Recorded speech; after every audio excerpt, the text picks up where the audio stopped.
that feel? How did it feel to jam that out? Yeah? Okay, we're... Annie, just for the future, would you just do that one round one more time? So that it'll be on the stream. I'm going to do it 2 times in a row because actually what I'd hope is that you can listen to it and jam on top of it as a practice. Right. So yeah, let's do that right now. Great idea. Okay, here we go. 2. Now you'll notice I actually am starting with the turnaround. I start with that G7, right? Here we go now.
Okay, I give you 4 different repeats of it with different rhythms and different approaches on each of the 4. So hopefully it'll give something to jam on top of.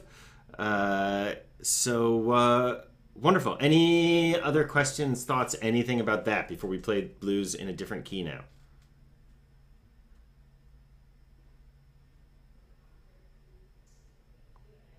Nothing? Okay, let's try blues in the key of A. That's what we're going to do next. Yep. So, let me just move these things around so it looks right for us. So, looking over at our chart, we can see that an A7 is going to be our 1 chord. A D7 is going to be our 4 chord. And an E7 is going to be our 5 chord. We haven't played the D7 and the E7 a lot, but they're both relatively easy chords. The E7 is maybe my favorite ukulele chord. There's something about the sound of it that I just really dig. So let's go ahead and familiarize ourselves with this chord, or with these chords for a moment. Okay, so starting with the A7, index finger, second string down, your C string. We are going to put our index finger there on the 1st fret.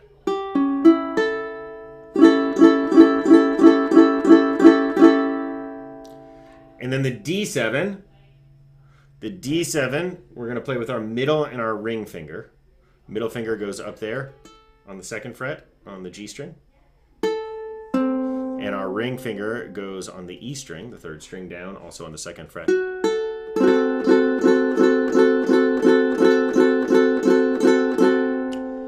And then our E7 from there Put your index finger on the first fret on that top string, on the G string. And your second finger, your middle finger, is going to go on the second fret on the C string. And your third finger is going to also go on the second fret on your A string, the bottom string. That's the E7 right there. Again, that's my favorite ukulele chord. I just love the sound of that. I don't have a favorite guitar chord, but this is my favorite ukulele chord. Okay, so let's switch between them so we can get comfortable. The A7. 3. Now we're going to play the D7.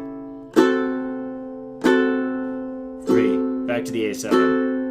1, 2, 3, 4, 2, 2. Now the D7. We're on the next line. D7. 2, 3, 4, 2, 2, 3, 4. Back to the A7. 2, 3, 4, 1, 2. Here comes that E7. 2. Now D7. Notice that from the E7, by the way, play that E7 again. And you'll notice for the D7, all you're going to do is you're going to move your second and your third fingers up one string, and you're going to let go of your index finger. And then back to the A7. Okay. Let's try playing it, shall we? Here we go. And we're going to turn it around to start.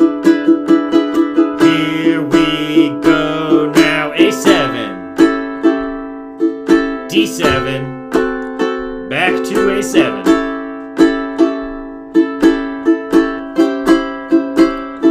D7, back to A7. Now E7, back to D7, home to A7, and we're going to turn it around with the E7. All over again. A7, D7, A7, D7, A7. Now E7, back to D7, and home to A7. Turn it around. We're going to play one more time so you can practice. A7, D7, back to A7, D7, A7,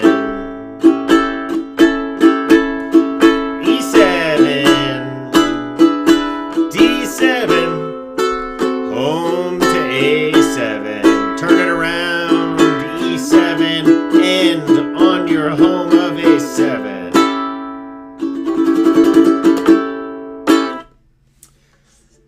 Okay, was that a little more challenging than the other one?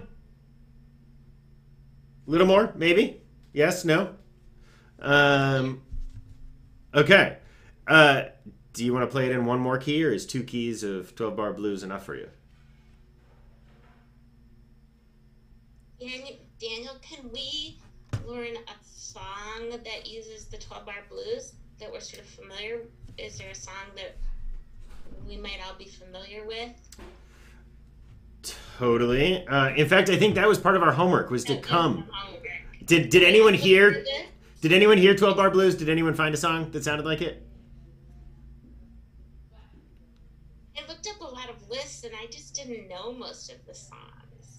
I'm not very, I don't know a lot about music. So what I'd say also is put on your favorite, like, 50s and early 60s records, and you're going to hear it on everything. Charlie Watts of a blessed memory died yesterday. Put on a Stones album. You'll hear lots of 12-bar blues there. Actually, early Stones, the early Rolling Stones were basically a blues band before they were a rock band. Yeah. So we can totally play a song though. Is that our way of saying we're again not going to change our strings today? Do we want to? No. We have to change. You have to change the strings today. Okay, let's change the strings today then. Let's change our strings. Okay, so let me make myself full screen. Get rid of the picture-in-picture. Wait, while you're setting that up, can I ask the group something? So Daniel, you're out for the next 3 weeks. Is that right? Yep. Is next week Rosh Hashanah? Next Wednesday? Or is that Rosh Hashanah? Rosh Hashanah's a Monday night, Tuesday, and yes, I think. So next Wednesday is September 1st. No, it's a week. Yeah. Let's see. Yes, Rosh Hashanah is 2 weeks from 2 days ago. Okay, so we're like, you can't make it next week, right? I cannot make it next week.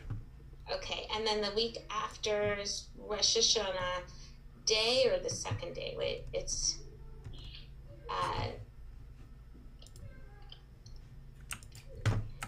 just looking at my. Okay, it's I don't know if it's the day or the is it the second day of Rosh Hashanah? That's Wednesday the 8th, or is it the first day? Wednesday is day 2 of Rosh Hashanah. Okay.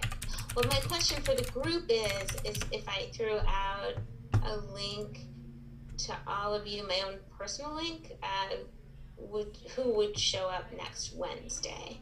We can just take it 1 week at a time, just to play a few songs. I can throw some things up and we can practice. So who thinks they'd make it next Wednesday? So Patty and Ray, and I'm sure my mom. I don't know where she went. Were you there, Mom? Oh yeah, okay. So let's do that. I'll send it to all of you, and come if you can next Wednesday, and then we'll just decide then about the following Wednesday. I'll just send my own personal email to you guys, and we'll go 1 week at a time. So we know, Daniel, you're not going to be here for the next 3 weeks, but my guess is that we might still meet. That's great. I think it's a great idea to continue the momentum. Right. And maybe we'll even get together. We'll have to see. But to start, for now, we'll commit to next Wednesday. Yeah. Okay. Let's change our strings.